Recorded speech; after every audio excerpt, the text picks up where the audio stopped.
that is very important, to be slightly more careful and responsible and be more mindful of however you're behaving or dealing with things with the kind of patience and everything.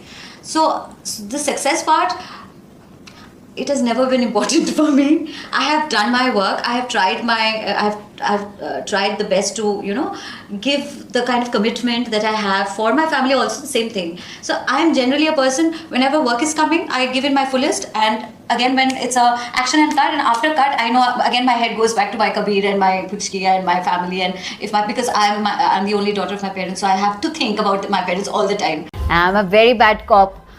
ভীষণ discipline আমি বেশি পছন্দ করি, কারণ আমি নিজে ডিসিপ্লিনে থাকি, তো তাই জন্য আমার মনে হয় যে life cannot be without a discipline.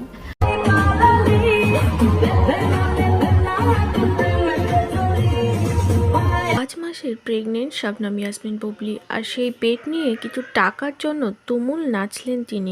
যে বিষয়টি চোখ আড়ায়নি টলিউড কুইন কোয়েল মল্লিকের। কোয়েল মল্লিক স্পষ্ট জানায়, সবসময় আমি ডিসিপ্লিনে থাকতে পছন্দ করি। জীবনের সব কিছু ইম্পর্টেন্সই আছে।